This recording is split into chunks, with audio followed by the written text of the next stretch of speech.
क्या तुम्हें पता है कि ग्रैंडपा मैक्स एक प्लम्बर कैसे बने और उनको ओमनिट्रिक्स और विलगैक्स के बारे में इतना कुछ कैसे पता, जबकि वो तो एक नॉर्मल इंसान है। और इसके अलावा उनके साथ क्या हुआ था, उनकी फुल बैक स्टोरी आज इस वीडियो के अंदर हम डिस्कस करेंगे। और अगर तुम इंटरेस्टेड हो तो पूरा एंड तक रुकना, क्योंकि मजा आने वाला है यहाँ पे। कहानी की शुरुआत होती है 1960s में। मैक्स टेनिसन कोई स्पेस हीरो नहीं बल्कि यूएस एयरफोर्स का एक पायलट था और उसका एक ही सपना था, चांद पर पहला कदम रखना। और मैक्स नासा के अपोलो प्रोग्राम का टॉप एस्ट्रोनॉट कैंडिडेट था। पर 1962 में सब कुछ चेंज हो गया।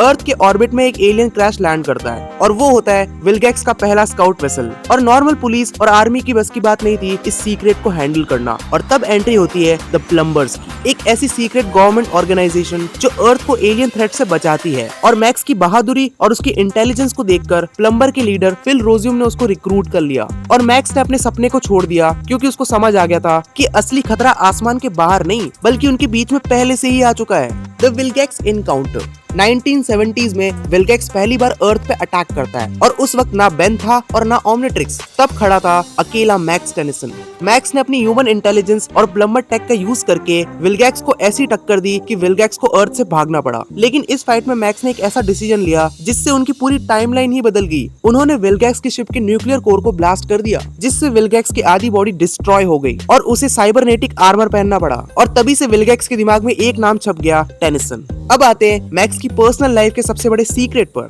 क्या आपने कभी सोचा है कि ग्वेन के पास मैजिक और एनर्जी मैनिपुलेशन की पावर आई कहां से? क्या मैक्स का परिवार सच में नॉर्मल ह्यूमन फैमिली था या फिर कुछ और? असल में 1970s के एक मिशन के दौरान मैक्स की मुलाकात होती है एक ऐसी एंटिटी से जो मिट्टी या खून से नहीं बल्कि प्योर माना और कॉस्मिक एनर्जी से बनी थी। और उनका नाम था वर्डोना। वर्डोना अर्थ पे घूम रही थी और मैक्स को देखकर वो लट्टू हो गई। और फिर क्या होना था, दोनों को हुआ प्यार और उन्होंने शादी कर ली। और फिर इनके दो बच्चे हुए, कार्ल और फ्रैंक, मतलब बेन और ग्वेन के डैड। लेकिन मैं तुम्हें बता दूं कि एनोडाइट्स की बायोलॉजी बहुत अलग होती है, क्योंकि वर्डोना चाहती थी कि मैक्स उसके साथ उसके होम प्लेनेट पे चले और वहीं पर रहे। लेकिन मैक्स के लिए धरती की सुरक्षा करना सबसे पहले था और इसी वजह से इनकी बहस हो गई और ये इवेंचुअली अलग हो गए। और फिर मैक्स ने अकेले अपने दोनों बच्चों को पाला। और तुम जरा कॉम्प्लेक्सिटी देखो, मैक्स ने अपनी पूरी पर्सनल लाइफ और प्यार सैक्रिफाइस कर दिया सिर्फ अर्थ की ड्यूटी के लिए। अब आता है वो मोमेंट जिसके बिना बेन 10 फ्रेंचाइजी एग्जिस्ट ही नहीं करती। 1990s में मैक्स टेनिसन प्लम्बर्स के हेडक्वार्टर्स में सबसे रिस्पेक्टेड एजेंट बन चुका था,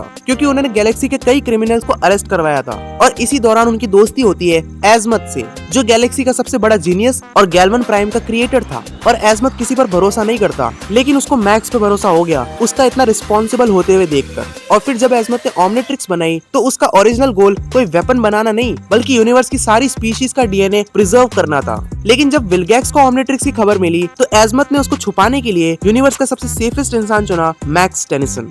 अब आते हैं अपन रस्ट बकेट प्लान पे। एजमत ने ओमनिट्रिक्स को अर्थ पर मैक्स के पास भेजा था। Yes, read that again. Omnitrix Ben के लिए नहीं, मैक्स के लिए भेजी गई थी। और मैक्स को पहले से ही पता था कि एलियंस का थ्रेट आने वाला है, इसीलिए उसने रिटायरमेंट का नाटक किया और एक पुरानी कैंपर वैन खरीद ली जिसके अंदर high tech plumbers weapon, trackers और शील्ड तक थी। मैक्स ने जानबूझ के बेन और ग्वेन को समर वेकेशन पर अपने साथ लिया ताकि वो उन्हें सीक्रेटली मॉनिटर कर सके। लेकिन जब पॉड अर्थ पर गिरा तो ओमनिट्रिक्स ने मैक्स की डीएनए को स्कैन किया और क्योंकि बेन मैक्स का ही पोता है तो उसका डीएनए मैक्स से इतना ज्यादा मैच कर रहा था कि ओमनिट्रिक्स ने बेन टेनिसन को चूज किया और वो उसका विल्डर बन गया।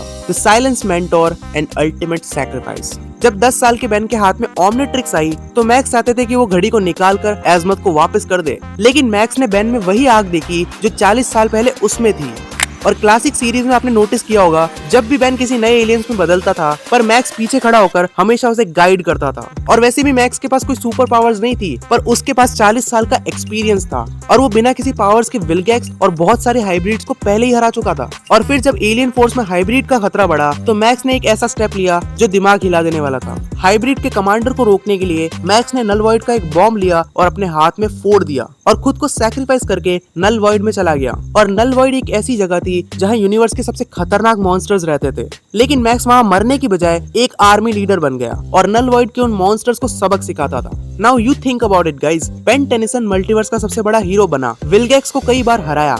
लेकिन अगर उसके पीछे ग्रैंडपा मैक्स की ट्रेनिंग और सैक्रिफाइस ना होता तो बेन पहले ही एपिसोड में मर जाता। और अगर किसी न किसी तरह से बच भी जाता तो वो इतना ग्रो नहीं कर पाता। इसलिए मैक्स टेनिसन कोई नॉर्मल कैरेक्टर नहीं है, वो बेन 10 के हर फैन के लिए एक इंस्पिरेशन की तरह है। बिकॉज बेन 10 के अंदर हर कैरेक्टर के पास कोई ना कोई सुपर पावर है, लेकिन ग्रैंडपा मैक्स ही एक ऐसे कैरेक्टर हैं जो बिना सुपर पावर के भी एक बहुत पावरफुल कैरेक्टर निकल के आते हैं। वेल, अब तुम मुझे बताओ कि तुम्हें ग्रैंडपा मैक्स कैसे लगते हैं और उनका कौन सा मोमेंट तुम्हारा फेवरेट है। और आज की वीडियो भी अपनी यहीं तक की थी और मिलते हैं नेक्स्ट वीडियो में। बाय।